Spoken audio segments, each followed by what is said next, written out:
Bienvenue sur LinguaWire français B1. Aujourd'hui, nous avons deux histoires, un programme contre l'obésité dans l'assurance maladie américaine, puis un nouveau traitement pour un cancer du pancréas. Pour vous aider à comprendre cet épisode, retrouvez les transcriptions, les traductions en anglais et le vocabulaire expliqué sur linguawire.com.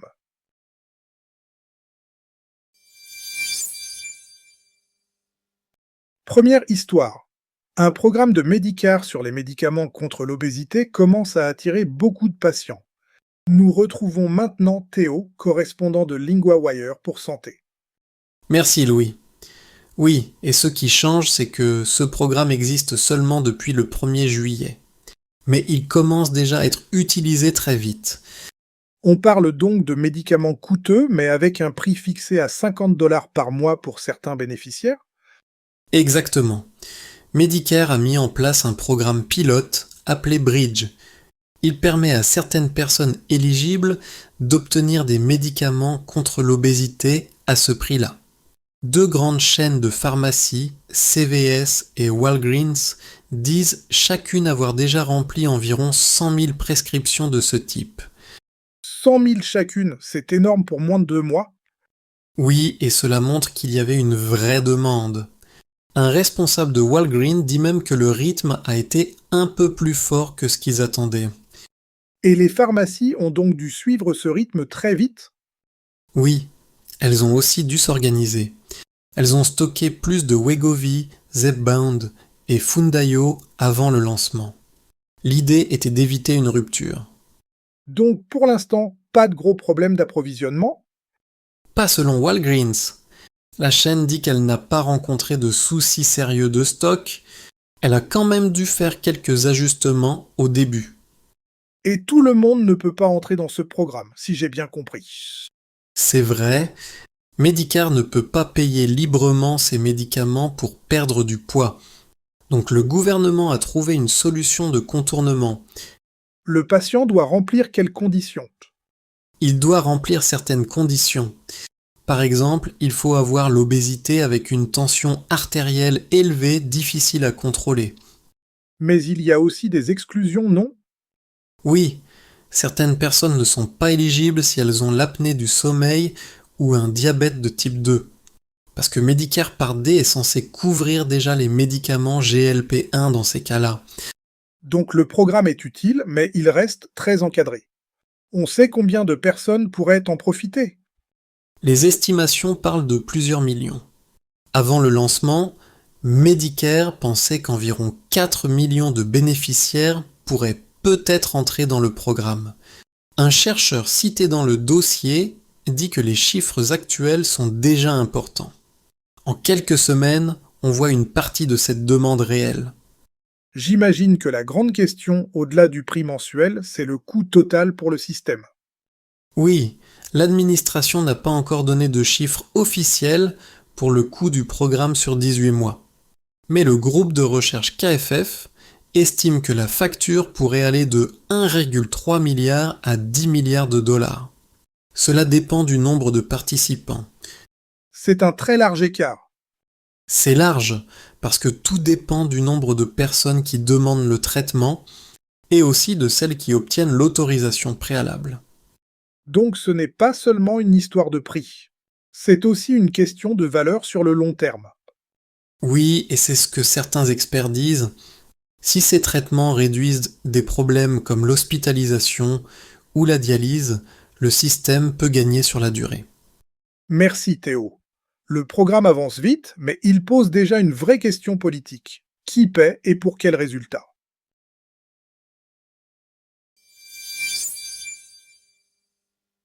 Deuxième histoire. Une nouvelle autorisation importante pour un traitement contre le cancer du pancréas. Nous retrouvons maintenant Camille, correspondante de LinguaWire pour santé. Merci Louis. Oui, et la nouvelle est forte. L'Agence américaine du médicament a approuvé Daraxonrasib. C'est un traitement qui a montré des résultats très prometteurs. C'est un cancer connu pour être très difficile à soigner. Exactement. Le cancer du pancréas a l'un des taux de mortalité les plus élevés parmi les grands cancers. Il est souvent découvert tard. C'est pour cela que cette autorisation attire autant d'attention. Elle ouvre une nouvelle option dans une maladie où il y en avait peu.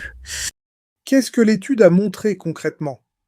Dans un essai clinique avancé avec 500 patients, les personnes prenant le comprimé chaque jour ont vécu en moyenne 13,2 mois. Dans le groupe traité par chimiothérapie, l'espérance de survie moyenne était de 6,6 mois. Donc on parle presque d'un doublement de la durée de survie moyenne. Oui, c'est pour cela que beaucoup d'experts parlent d'un tournant. L'agence a même dit que c'était une nouvelle option importante pour des patients face à un cancer extraordinairement difficile. Le médicament agit comment? Il cible la mutation KRAS qui se trouve dans plus de 90% des tumeurs du pancréas. En simple, il aide à couper un signal qui pousse la tumeur à grandir. C'est intéressant parce qu'on voit ici une médecine plus précise, plus ciblée. Oui, et cela compte beaucoup. Avant, beaucoup de traitements étaient plus généraux. Ici, on essaye de bloquer un mécanisme précis du cancer. L'autorisation est arrivée vite. Assez vite. L'agence avait déjà donné au médicament une désignation spéciale, appelée Breakthrough Therapy, en 2025.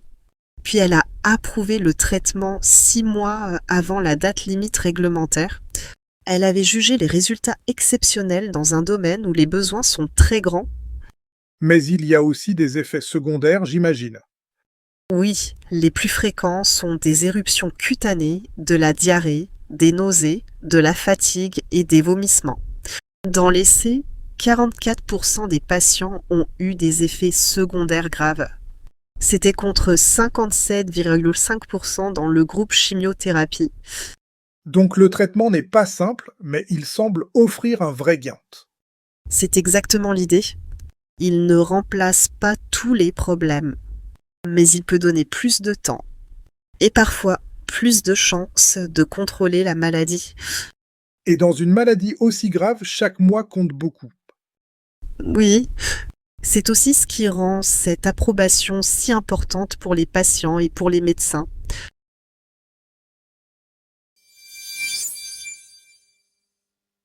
Dans la première histoire, 3 mots utiles reviennent autour du programme de Medicare.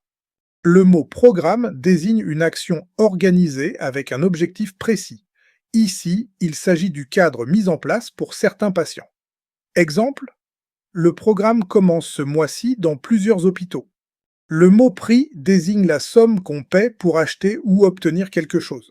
Dans l'histoire, il s'agit du montant mensuel annoncé pour ces médicaments. Exemple, le prix du billet a baissé cette semaine. Le mot facture désigne la somme totale à payer ou le coût final d'une dépense. Dans l'histoire, il sert à parler du coût possible pour tout le système. Exemple, à la fin du mois, la facture d'électricité était plus haute que prévu. Maintenant, un point de grammaire, le futur proche. On l'utilise pour parler d'une action qui va arriver bientôt ou d'un plan déjà prévu. Exemple, Medicare va couvrir le médicament si la personne remplit certaines conditions. Exemple, le programme va durer jusqu'à la fin de 2027. Répétez, le programme va durer.